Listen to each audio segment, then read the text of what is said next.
more, and then we're done for this second lesson, and I still need to do ratio test, but one more for today. How many terms are needed to approximate the sum of this series so that the estimate differs by the actual sum by less than 1,000, right? So it says my error is going to be less than 1 over 1,000.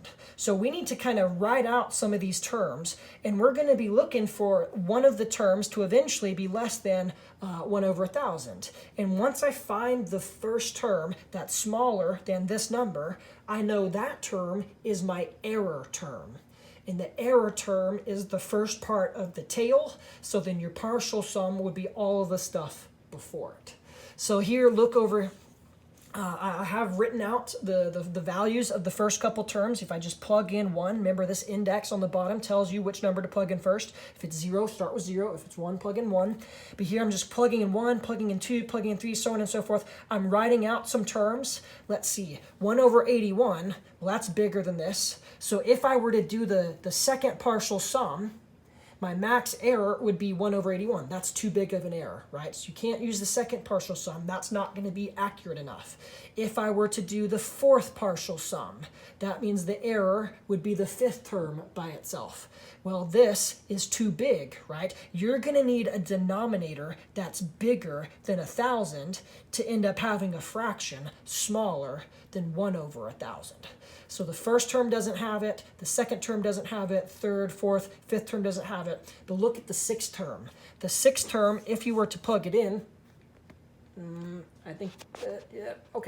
sixth term, if you were to plug it in, would have a denominator of 1296. That denominator is bigger than 1,000. So I know this term in size is going to be smaller than 1 over 1,000.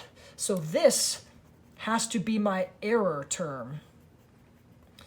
And then everything preceding it is your partial sum, right? So you're looking for the first term that has a denominator bigger than 1,000. That's your error. That and everything to the right of it is your tail. And then everything before your error term is your partial sum. So here we go. For my fifth partial sum, s of 5, the error would be less than the sixth term by itself. So again, you could write this r of 5. So my error for the fifth partial sum, I know it's going to be less than this. Kill the negative, but since that denominator is bigger than 1,000, I know this fraction is smaller than 1 over 1,000.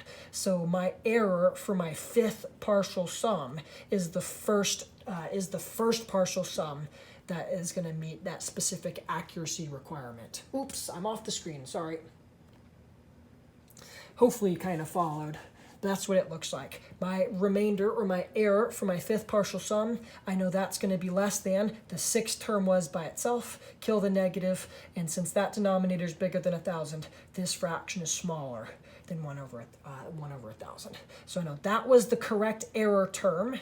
So there's my error. That means all of the stuff before it was your partial sum. So let's go back and actually answer the question. It says, how many terms are needed to approximate? The answer is not 6. The error is the sixth term. That means my partial sum, you need to add together 5 terms. Okay, hopefully that makes sense. Alternating series test should be pretty easy. The convergence, absolutely versus conditionally, I think that's pretty easy. The alternating series error bound, I think is pretty easy. Hopefully you can follow through these notes, and hopefully you can use the homework key on mine. But that's all I got for you right now.